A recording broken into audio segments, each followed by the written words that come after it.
Hello guys, welcome to my channel. आज हम लोग पढ़ेंगे इंक्लूसिव ग्रोथ। तो सबसे पहले देखेंगे इंक्लूसिव ग्रोथ क्या होता है, व्हाट आर द फीचर्स और elements of inclusive growth and what are the measures और reforms that has been taken by the government of India in order to promote inclusive growth. तो चलिए शुरू करते हैं। जब हम बात करते हैं इंक्लूसिव ग्रोथ की, तो इंक्लूसिव ग्रोथ जानने से पहले आपको दो टर्म्स पता होने चाहिए। एक है ग्रोथ और दूसरा है डेवलपमेंट। अब दोनों में डिफरेंस क्या है, देखो। जब हम बात कर रहे हैं ग्रोथ की, so we are basically talking in terms of the GDP growth rate in the economy.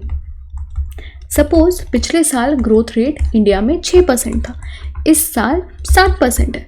मतलब हम यहाँ पे किस बारे में बात कर रहे हैं, यहाँ पे हम बात कर रहे हैं जीडीपी ग्रोथ रेट के बारे में। And what is GDP, what is gross domestic product? It is the market value और the monetary value of goods and services that is produced in the economy during a specific period of time. मतलब growth के case में हम सिर्फ इतना देख रहे हैं कि जीडीपी में कितनी बढ़ोतरी है, क्या जीडीपी ग्रोथ रेट पॉजिटिव है, क्या इकोनॉमी में इन्वेस्टमेंट बढ़ा है, क्या इकोनॉमी में प्रोडक्शन बढ़ा है, कितना इनकम जनरेट हुआ है, कितना demand for goods and services बढ़ा है over a period of time. मतलब हम क्या देख रहे हैं ग्रोथ में, हम सिर्फ क्वांटिटेटिव एस्पेक्ट पे फोकस कर रहे हैं, हम सिर्फ नंबर्स पे फोकस कर रहे हैं कि पिछले साल ग्रोथ रेट 6% था, इस साल 7% है, पिछले साल इतना प्रोडक्शन हुआ था इकोनॉमी में, इस साल इतना प्रोडक्शन है। मतलब यहाँ पे हम बाकी चीज़ों को कंसिडर नहीं कर रहे कि क्या ये ग्रोथ के वजह से सबका भला हो रहा है। ऐसा तो नहीं है ना कि ये ग्रोथ के वजह से सिर्फ अमीरों का ही भला हो रहा है, अमीर और अमीर होते जा रहे हैं, गरीब और गरीब होते जा रहे हैं। इन सब चीज़ों को हम कंसिडर नहीं कर रहे। ग्रोथ के केस में हम सिर्फ और सिर्फ क्वांटिटेटिव एस्पेक्ट पे ध्यान दे रहे हैं। लेकिन जब हम बात करते हैं डेवलपमेंट की, तो यहाँ पे हम सब चीज़ों को कंसिडर करें कि क्या ये ग्रोथ के वजह से सबका भला हुआ है, specially to the people who are living in the lower strata of the society. क्या इन लोगों का भला हुआ है, जो लोग पुअर है, वीक है, वल्नरेबल है, मार्जिनलाइज सेक्शन ऑफ पॉपुलेशन? क्या इन लोगों तक ये ग्रोथ का फ़ायदा, ये ग्रोथ का बेनिफिट पहुंचा है? किस तरह से बेनिफिट पहुंचेगा? इन terms of quality education, in terms of quality health care facility, in terms of proper adequate sanitation facility. ठीक है, तो इन लोगों तक ये ग्रोथ का फ़ायदा पहुंच रहा है कि नहीं पहुंच रहा है? क्या हमारी कंट्री में पॉवर्टी कम हो रहा है? क्या हमारी कंट्री में फाइनेंशियल इंक्लूजन प्रमोट हो रहा है? क्या एम्प्लॉयमेंट अपॉर्चुनिटी जनरेट हो रहा है? तो क्या गरीब लोगों तक, क्या poor, weak, vulnerable, marginalise section of population तक क्या क्वालिटी एजुकेशन पहुंच रहा है? क्या प्रॉपर हेल्थ केयर फैसिलिटी उनको मिल रहा है? ऐसा तो नहीं है ना कि सिर्फ अमीर लोगों को ही मिल रहा है। तो जब हम ये सब चीज़ों को कंसिडर कर रहे हैं, तब हम बात कर रहे हैं डेवलपमेंट की। ठीक है, so it is basically a broader perspective of looking at growth. यहाँ पे ग्रोथ में हम सिर्फ क्वांटिटेटिव एस्पेक्ट पे ध्यान दे रहे थे कि 6% है, 7% है, 8% है, इतना प्रोडक्शन है, इतना इन्वेस्टमेंट है, बस इतना ही हम बात कर रहे थे। लेकिन डेवलपमेंट में हम सब चीज़ों को कंसिडर करेंगे। Is the benefit of this growth is reaching to the people who are living in the lower strata of the society? क्या उन तक ये ग्रोथ का बेनिफिट पहुँच रहा है कि नहीं? जब हम उस बारे में बात कर रहे हैं, तब हम बात कर रहे हैं डेवलपमेंट के बारे में। ठीक है, तो ग्रोथ और डेवलपमेंट में आपको डिफरेंस पता चल गया। चलो, तो इंक्लूसिव ग्रोथ क्या होता है? यहाँ पे इंक्लूसिव ग्रोथ का मतलब है growth plus development, growth plus development. तो सिर्फ यहाँ पे हम ये नहीं देखते हैं कि इकोनॉमिक डेवलपमेंट हो रहा है कि नहीं, कितना जीडीपी में बढ़ोतरी है, कितना इन्वेस्टमेंट प्रोडक्शन है, नहीं। इंक्लूसिव ग्रोथ मतलब ये जो ग्रोथ का बेनिफिट है, it should reach all the people, especially to the people who are living in the lower strata of the society, especially to the people who are poor, weak, vulnerable, marginalized, उन तक ये growth का benefit पहुंचना चाहिए। ठीक है, तो अब हम लोग देख लेते हैं कि क्या क्या डेफिनेशन है इंक्लूसिव ग्रोथ का। सबसे पहले देखो, inclusive growth basically means broad based growth. ठीक है, तो सब तक जो है ग्रोथ का बेनिफिट पहुंचना चाहिए। Shared growth and pro poor growth. As per World Bank, what is the definition of inclusive growth? Inclusive growth refers both to the pace and pattern of growth which are interlinked and must be addressed together. In broad sense, inclusive growth implies the inclusion, सबको include करो, inclusion of all section of society, सिर्फ upper strata of society तक limited मत रहो, सबको include करो। ये जो growth का benefit है, ये सब तक पहुँचना चाहिए in the process of economic development and sharing of its benefit. Therefore, inclusive growth is not only an outcome or end, but a process or mean in itself. Inclusive growth is the process and the outcome where all the groups of people have participated in the organization of growth and have benefited equitably from it as per the definition given by United Nations Development Program. तो ये आप लोगों ने definitions देख लिया inclusive growth का। देखो, तो ये जो इंक्लूसिव ग्रोथ का कॉन्सेप्ट है, ये नया नहीं है, ये 11th 5 ईयर प्लान में भी था, 12 5 ईयर प्लान में भी इंक्लूसिव ग्रोथ जो था वो सेंट्रल थीम था। इनफैक्ट जो सस्टेनेबल डेवलपमेंट गोल है उसका गोल 8 जो है it specifically talks about inclusive growth. The United Nations Sustainable Development Goals announced in 2015 present a set of targets for 2030 that expand on the original Millennium Development Goals for eliminating poverty. Many of these objectives touch on social inclusion and inclusive growth. तो गोल 8 जो है sustainable development गोल का वो inclusive growth के बारे में बात करता है। क्या देखो, goal 8 specifically aims to promote inclusive and sustainable economic growth. ठीक है, in the inclusive development index compiled by World Economic Forum, तो इंक्लूसिव डेवलपमेंट इंडेक्स जो वर्ल्ड इकोनॉमिक फोरम रिलीज करता है उसमें इंडिया की रैंकिंग क्या है? India ranked 62 out of 74 emerging countries and was among the least inclusive countries in the G20 countries. तो India की स्थिति इंक्लूसिव ग्रोथ में ठीक नहीं है as per the report given by World Economic Forum. ठीक, चलो तो ये हम लोगों ने देख लिया इंक्लूसिव ग्रोथ क्या होता है, इंडिया की रैंकिंग क्या है in the world Economic forum वो भी हम लोगों ने देख लिया, और इंक्लूसिव ग्रोथ जो है एक मेन ऑब्जेक्टिव है in the sustainable development goal, which goal 8 of sustainable development goal. तो अब देखते हैं, has India achieved inclusive growth? क्या इंडिया इंक्लूसिव ग्रोथ अचीव कर पाया है? क्या हंगर कंडीशन इंप्रूव हुआ है, पॉवर्टी कंडीशन इंप्रूव हुआ है, क्या फाइनेंशियल इंक्लूजन प्रमोट हुआ है, क्या एम्प्लॉयमेंट अपॉर्चुनिटी लोगों को मिल रहा है, ये सब चीज़ें हम लोग देखेंगे। हाँ, largest hungry population in the world. India ranked 107 out of 121 countries in the Global Hunger Index 2022, with its child wasting rate at 19.3% being the highest in the world. तो इंडिया की स्थिति ग्लोबल हंगर इंडेक्स में ठीक नहीं है। The Global Hunger Index is a tool for comprehensively measuring and tracking hunger at global, regional and national levels. With a score of 29.1, the level of hunger in India has been labeled serious. तो poverty की क्या condition है India में? As per the global multi dimensional poverty index which was released in the year 2022, तो ये recent data है, was released by, कौन release करता है? United Nation Development Programme and Oxford Poverty and Human Development Initiative. ठीक है, तो इस इंडेक्स के अनुसार इंडिया की क्या स्थिति है? India has by far the largest number of poor people worldwide at 22.8 crore. 1.2 billion people in India are multi dimensionally poor. Multi dimensionally poor मतलब ये जब global multi dimensional poverty index release होता है तो ये बहुत सारे डायमेंशंस को कंसिडर करके पॉवर्टी इंडेक्स रिलीज किया जाता है। क्या डायमेंशंस को कंसिडर किया जाता है? 3 डायमेंशंस को कंसिडर किया जाता है। एक है हेल्थ, फिर दूसरा है एजुकेशन, फिर लिविंग स्टैंडर्ड। तो 3 डायमेंशंस है और 10 इंडिकेटर्स। तो इतने सारे डायमेंशंस को और इंडिकेटर्स को कंसिडर करने के बाद जो है पॉवर्टी इंडेक्स रिलीज किया जाता है। तो इंडिया की स्थिति इसमें भी ठीक नहीं है। फिर सैनिटेशन लेवल, देखो क्या गरीब लोगों तक एडुकेट सैनिटेशन फैसिलिटी पहुंच रही है? क्योंकि बहुत ज़रूरी है, क्योंकि जब लोगों के पास प्रॉपर सैनिटेशन फैसिलिटी नहीं है तो बीमार होने के चांसेस भी बढ़ जाते हैं, जैसे कि waterborne diseases, cholera, typhoid, dysentery, diarrhoea.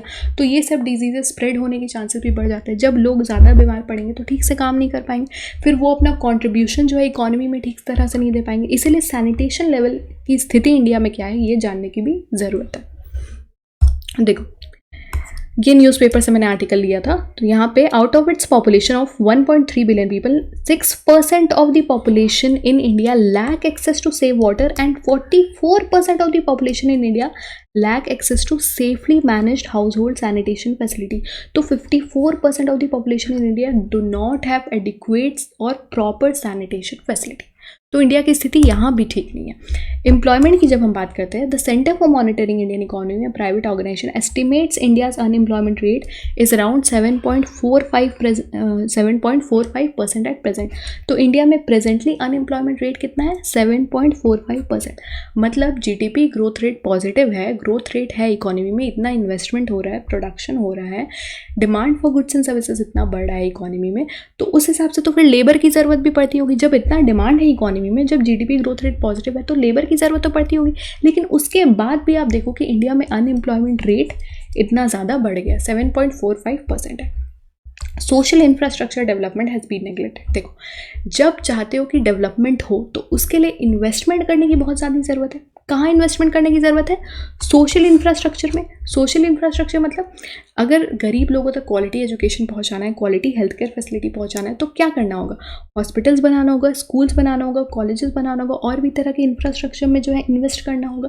लेकिन गवर्नमेंट जो है सोशल इंफ्रास्ट्रक्चर को नेग्लेक्ट कर रही है। Public expenditure on education in India is only 3.8% of the GDP। तो एजुकेशनल सेक्टर में गवर्नमेंट कितना इन्वेस्ट करती है? Only 3.8% of the GDP। तो इतना कम इन्वेस्ट किया जाता है। Pension coverage in India is only 2.6%, which is very low compare to other countries. फिर financial inclusion. Financial inclusion is the process of ensuring access to financial services to vulnerable groups at affordable cost. तो देखो, financial inclusion का मतलब क्या कि सब लोगों तक जो है बैंकिंग सर्विसेज या फाइनेंशियल सर्विसेज पहुंचना चाहिए। फाइनेंशियल इंक्लूजन मतलब ये नहीं होता है सिर्फ बैंक अकाउंट खोलना, उसमें ट्रांजैक्शन होना चाहिए, लोगों को debit card facility, credit card facility, insurance coverage, pension, उनको डिजिटल सर्विसेज की जानकारी, ये सब चीज़ें इंक्लूडेड होती है फाइनेंशियल इंक्लूजन में। तो गवर्नमेंट बहुत सारी स्टेप्स लिए हैं in order to promote financial inclusion, but उसके बावजूद भी स्थिति अभी उतनी ठीक नहीं हुई है। According to a report by the World Bank, about 190 million adults in India do not have a bank account, making India the world's second largest nation in terms of unbanked population after China. अब government क्या करती है? Government बहुत सारे steps ले रही है, जैसे कि गवर्नमेंट जो मनरेगा में जो भी वेजेस आता है, सैलरी आता है, वो डायरेक्ट जनधन अकाउंट में ट्रांसफर करती है। क्यों? ताकि ट्रांजैक्शन और लोग जो है पैसा वहाँ से निकाले, डेबिट कार्ड यूज़ करें, वहाँ से इंश्योरेंस कवरेज ले। तो इसीलिए गवर्नमेंट भी प्रमोट कर रही है फाइनेंशियल इंक्लूजन। लेकिन उसके बाद भी स्थिति जो है ठीक नहीं है, as per the report given by World Bank. फिर स्किल देखो, आप लोगों ने देखा कि इंडिया में अनएम्प्लॉयमेंट रेट इतना ज़्यादा है, तो one of the major reason for unemployment is skill mismatch. लोगों के पास एजुकेशनल क्वालिफिकेशन तो है, लेकिन जिस तरह का स्किल चाहिए वो शायद लोगों के पास नहीं है। तो उससे रिलेटेड डेटा भी देख लेते हैं। Due to lack of professional skill sets, not even half of the Indian graduates are employable. As per the data released by India Skills Report in 2021, only 45.9% of graduates have found employable। मतलब सिर्फ इतने ही graduates जो है वो employable है as per the report given by India Skills Report in the year 2021। Agricultural backwardness देखो, बहुत सारे लोग इंडिया में around 43% of the workforce in case of India is dependent on agriculture. तो जब इतने ज़्यादा लोग अपने लाइवलीहुड के लिए एग्रीकल्चर सेक्टर पे डिपेंडेंट है, लेकिन इंडिया में एग्रीकल्चर की स्थिति ठीक नहीं है। क्यों? बहुत सारे रीजन है। सबसे पहला रीज़न तो Indian agriculture is mainly monsoon dependent. ठीक है, जो फार्मर्स है वो बेसिकली किस पे डिपेंडेंट है? मानसून पे डिपेंडेंट है। बारिश होगी तो खेती ठीक होगी, नहीं होगी तो ठीक नहीं होगी। क्योंकि जो देखो, ज़्यादा से ज़्यादा फार्मर्स इंडिया में स्मॉल एंड मार्जिनल फार्मर्स हैं, छोटे फार्मर्स हैं। उनके पास उतना लैंड नहीं है, उनके पास उतना पैसा नहीं है कि वो इरिगेशन फैसिलिटी को अफोर्ड कर पाए। तो ये एक मेजर रीज़न है कि Indian agriculture is mainly monsoon dependent. और क्या ड्रॉबैक है एग्रीकल्चर सेक्टर में?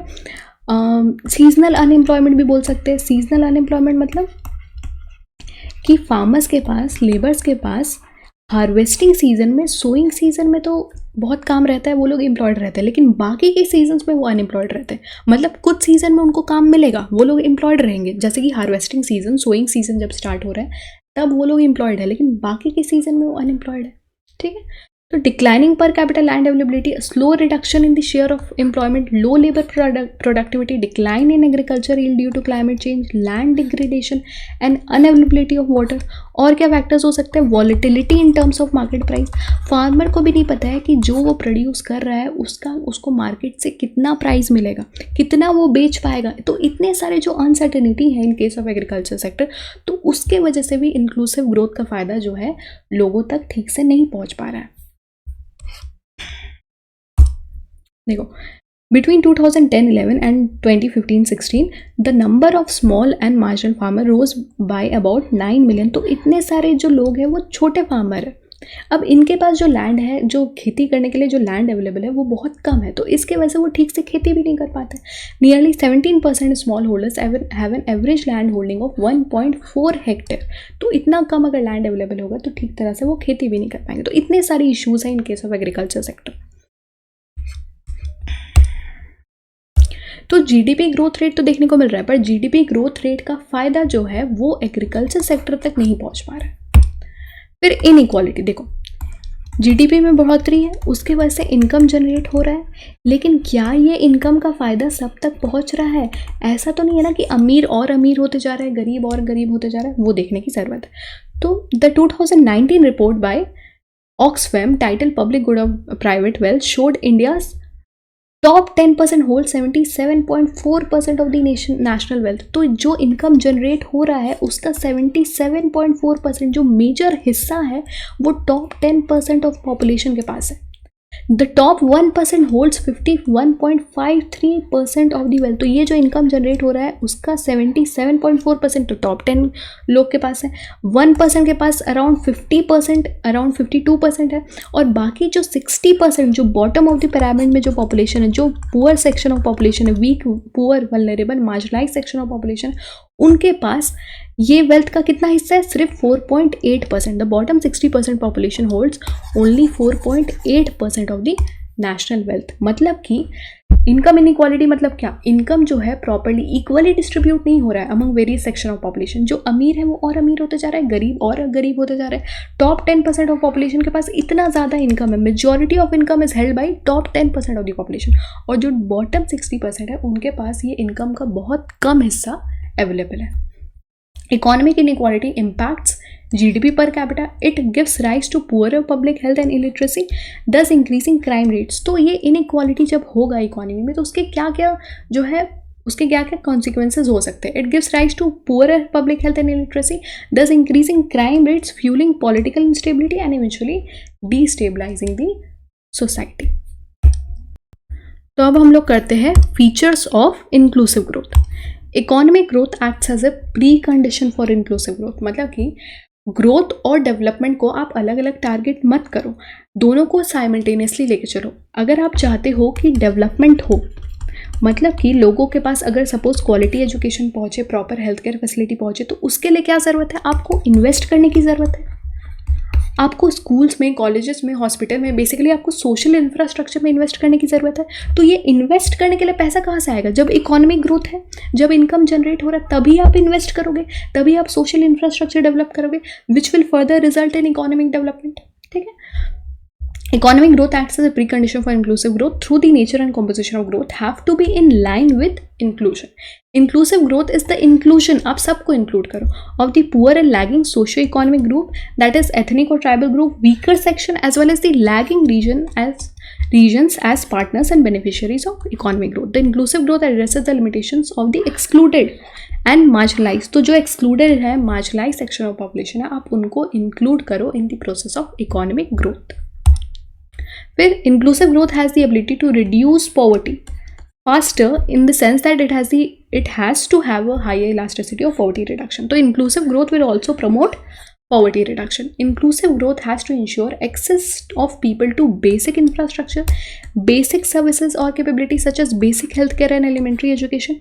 This access should ensure quality as well as the quantity of this basic services. तो मैंने आपको बताया इंक्लूसिव ग्रोथ का मतलब क्या? लोगों तक quality education, quality health care facility पहुंचना चाहिए, बेसिक सर्विसेज लोगों तक पहुंचना चाहिए। Inclusive growth should reduce vertical as well as the horizontal disparities in income. तो जो इनकम इनइक्वालिटी है, जो इनकम का जो टॉप 10% ऑफ पॉपुलेशन है, जो इनकम का इतना हिस्सा लेके बैठे हुए, तो वहाँ तक सीमित नहीं होना चाहिए। इनकम जो है प्रॉपरली इक्वली डिस्ट्रीब्यूट होना चाहिए among various section of the population. So what are the positive aspects of inclusive growth? Lower incidence of poverty. Incidence of poverty मतलब क्या होता है? Percentage of population living below the poverty line. ठीक है। तो inclusive growth की वजह से क्या होगा? लोग पॉवर्टी से बाहर आएंगे। Broad based and significant improvement in health outcome, universal access for children to school, increased access to higher education and improved standard of education, better opportunity for both wage employment and livelihood, improvement in the provision of basic amenities like water, electricity, roads, sanitation and housing. तो ये सब impact होगा inclusive growth का। Last अब हम लोग देखते हैं what are the reforms taken by the government of India in order to promote inclusive growth. क्या क्या स्कीम्स जो है गवर्नमेंट ने लॉन्च की वो देखते हैं। तो सबसे पहले है MNREGA. It provides 100 days of ways employment in a financial year. फिर मुद्रा योजना है, So Mudra is basically a refinancing agency which provide loan facility to small and micro enterprises. फिर है अटल पेंशन योजना which provide pension facility. Jan Dhan योजना, it has promoted financial inclusion to a great extent. National Food Security Act, it provides subsidized food grain to marginalized and poor section of the population. प्रधानमंत्री Jan Arogya Yojana, it provide health insurance coverage of 5 lakh पर person पर family. तो ये सब बहुत सारी schemes जो है गवर्नमेंट ने लॉन्च की, आप इसको डिटेल में कर लीजिएगा. इंक्लूसिव ग्रोथ के लिए गवर्नमेंट ने क्या क्या स्कीम्स लॉन्च की है वो आप डिटेल में कर लीजिएगा, ठीक है. तो हम लोगों ने क्या क्या देख लिया, इंक्लूसिव ग्रोथ क्या होता है, फिर what are the reforms, what are the features of inclusive growth, has India been able to achieve inclusive growth. तो ये सब टॉपिक्स आज हम लोगों ने कवर कर लिए. So that's it for today. If you like this video, please do subscribe to my channel and I'll see you in the next session. Till then, take care and bye bye.